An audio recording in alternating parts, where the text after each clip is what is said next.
किसान भाइयों, गेहूं की फसल के लिए ये जो टाइम अभी चल रहा है ये बहुत ही अहम होता है, क्योंकि ये दूसरी सिंचाई का टाइम होता है। पहली सिंचाई हम गेहूं बुआई के 20 से 21 दिन बाद में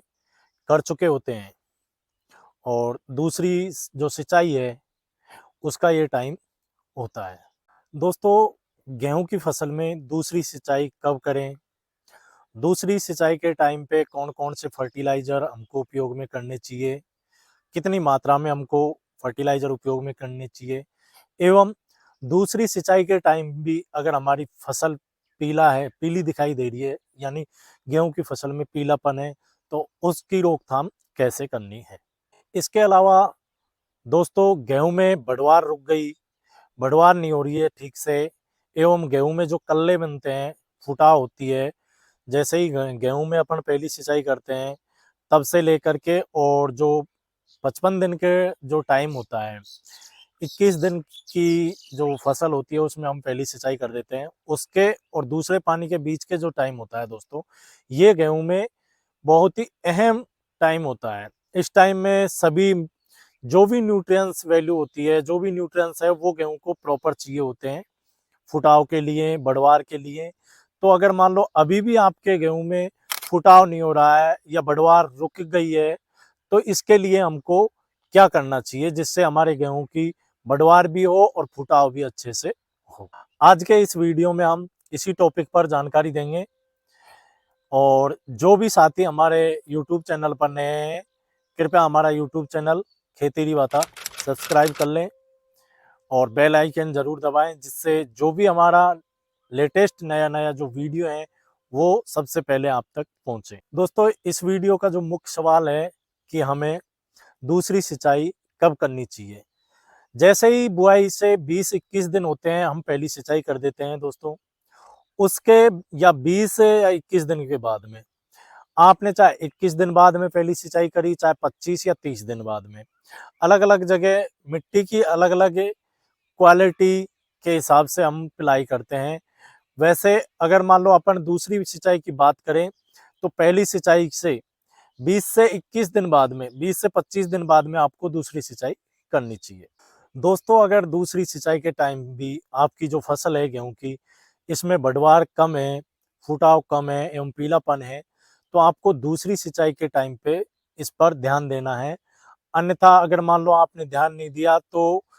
गेहूं की फसल है, इसकी बढ़वार कम होगी एवं जो भी फुटा है वो कम होगा, और इसका बाद में जाके आपको नुकसान होगा कि आपके जो गेहूं है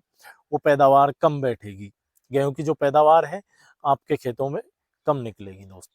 दोस्तों अगले सवाल की अगर हम बात करें तो कौन सा खाद हमको, फर्टिलाइजर हमको हमारे गेहूं की फसल में दूसरी सिंचाई के टाइम पे हमको डालना चाहिए, कितनी मात्रा में डालना चाहिए। हम बात करें दोस्तों दूसरी सिंचाई में यूरिया फर्टिलाइजर की, तो दोस्तों यूरिया फर्टिलाइजर आपको जितनी भी मात्रा में आपके खेतों में डालना है, दूसरी सिंचाई के टाइम पे आपको डाल देना है। इसके बाद में आपको आपकी फसल में, गेहूं की फसल में यूरिया खाद फर्टिलाइजर डालने की कोई जरूरत नहीं है। इसलिए जो भी आपकी बची हुई मात्रा है पहली सिंचाई के बाद में, बुआई से लेके पहली सिंचाई के बाद में, तो नाइट्रोजन की, यूरिया की, जो भी फर्टिलाइजर की अभी कमी है, यानी जितनी मात्रा आपके यूरिया की देनी है आपको, तो आप दूसरी सिंचाई के टाइम पे दे सकते हो। दूसरी सिंचाई के बाद में आपको यूरिया की आवश्यकता आपकी फसल में नहीं पड़ेगी, इसलिए 40 से 50 केजी प्रति एकड़ के हिसाब से यूरिया लेना है। दोस्तों,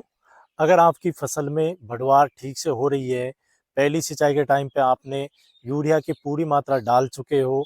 तो इस समय दूसरी सिंचाई के टाइम पे आप पे यूरिया की मात्रा कम भी डाल सकते। दोस्तों, अगले फर्टिलाइजर की हम बात करें तो वो है जिंक। दोस्तों, बुआई से लेकर के पहले पानी में भी आपने जिंक नहीं डाला है तो दोस्तों इस टाइम जिंक जरूर डालें। एवं आपकी जो फसल है इसमें अगर पीलापन दिखाई देता है तो दोस्तों जिंक का स्प्रे जरूर करें दूसरी सिंचाई के टाइम पे।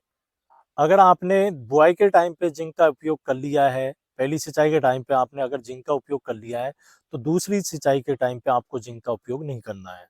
दूसरी सिंचाई के टाइम पे अगर आप यूरिया के साथ में सागरिका है, माइक्रो राजा है एवं ह्यूमिक एसिड है, अगर इसका स्प्रे आप साथ में करते हैं तो आपकी फसल में बहुत ही अच्छा रिजल्ट देखने को मिलता है। गेहूं की फसल में अच्छे रिजल्ट के लिए आप सागरिका का